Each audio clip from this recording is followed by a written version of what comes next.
Mikel, at 1-0 for so long in that match, was it uncomfortable for you at times? It is always, and against Brentford, because they just need a throw in, and it's a chaos and an adventure, and 1-0 is never enough against them. It's true that way. I think we dominated the game, created the biggest chances. We only conceded one chance on the save of David from the corner, I think. Overall, very happy, because the week that we had, 3 days later, without any kind of recovery, to do what we've done again, I'm very pleased. I'm proud of the place. You just mentioned that save, and I have to ask you about it, because David Raya, you've spoken about the difference that he's made for you in goal. That was one of the best saves of the season, wasn't it? Yeah, I haven't looked at the back, but it looked like a great reaction and a really important one. I think their keeper made some very good saves as well, because we had some big open chances. But that's what you need in key moments, our players individually, to do what they have to do. And we certainly done it. Another clean sheet, that we had 4 games without a clean sheet and a good victory. Clean sheet, 18 unbeaten, 4 wins in a row at home. You tick all of those things off, and you also add into the fact you've had so much football to play. You spoke about rotation before the game.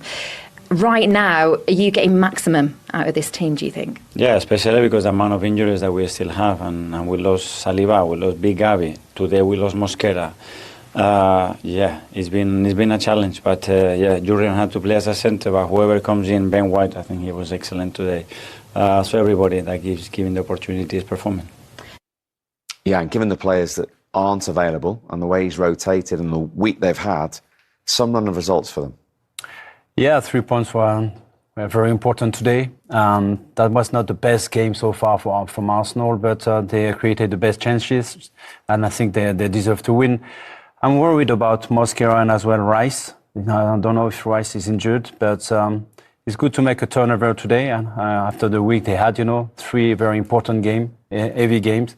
So, but I don't want to get more injured players, He's talked about players continually stepping up. Mikel Moreno's right at the top of that queue. Amazing. With another goal, another headed goal in that first 10 minutes tonight. It's amazing how he's very impressive, in this position. Michael, I think you can give him more advice, but he's filled up, the gap, in this position. And as I said before, he scored a great goal again, His movement is kind of typical of a striker, in a penalty area between defenders. He cut, the cross, great cross, from White. Great movement as well on the right flank.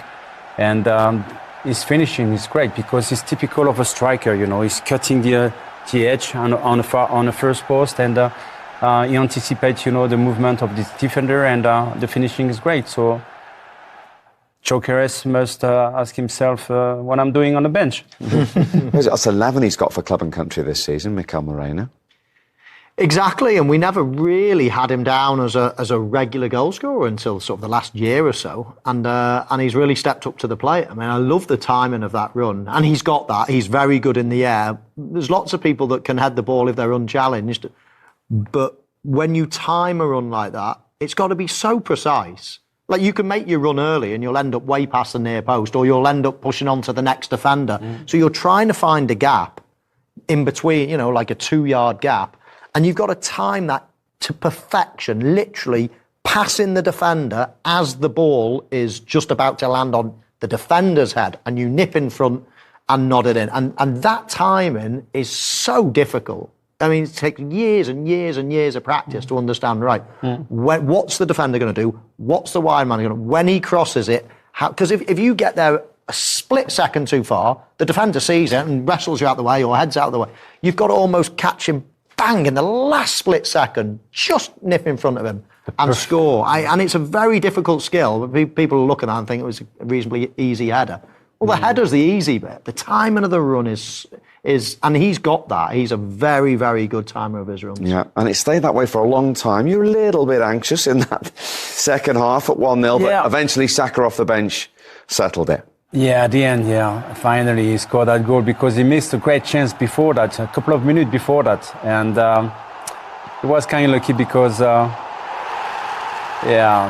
think Carragher did everything, to save that goal. But it came at the end of the game and he secured 3 points. But before that, I didn't like really the first 15 minutes in the second half. I think Brentford was the best team on the pitch, and then they put a lot of pressure, on Arsenal defense. Raya didn't have a lot of things to do except the great save he did in the first half. But I was kind of worried because I thought Arsenal were very sloppy, and they were going backwards, all the time. But finally they get the 3 points, so that's the most important. Saka's 7th of the season. He's the top scorer now. There's the next 6. It's Villa away, which is very difficult on Saturday morning, potentially. They've won again tonight, 8 out of the last 9. Club Brugge, of course, away in the Champions League, where Arsenal are the top. Wolves, Everton, Palace and Brighton. I mean, they've got a real opportunity to get a stranglehold at the top of this league here. They have. I mean, the 2 away games, Aston Villa and Everton, let's just focus on the Premier League here. Those 2 away games could be a little bit tricky. But I can't really see anybody at the Emirates at the moment. I can't really see anyone taking points off Arsenal. Certainly not Wolves, the way they're going. 2 points so far in the league so far. Crystal Palace are a good team, but that's in the League Cup, so it won't concern Mikel Arteta so much. And then, of course, Brighton at home. Brighton concede a lot of goals, but they can beat anybody, Brighton, on the day. But it's not the worst run in the world, that. I think this next game away at Aston Villa is a big challenge. If they win that, then, wow, they're looking imperious. Yeah, the early kick-off on Saturday. Now, you asked about Declan Rice. Mikel Arteta has said he will be assessed tomorrow. He could walk, but he couldn't play when he had to come off. Is it a muscle? Well, he's going to be assessed tomorrow. Might be a calf issue. It's not what you want, is it? No, not really, because it's such important for the team, and that's why I said, I'm worried. Mosquera left the game with injury. I hope it's not that bad, for him, because this guy is so important. Yeah, fingers crossed. So another good night for Arsenal at the top of the Premier League. But as you've mentioned, drop points at Anfield for Liverpool. 1-1 with Sunderland. Here's the Liverpool boss, Arne Slot. It seemed very slow in the first half. What do you put that down to? Because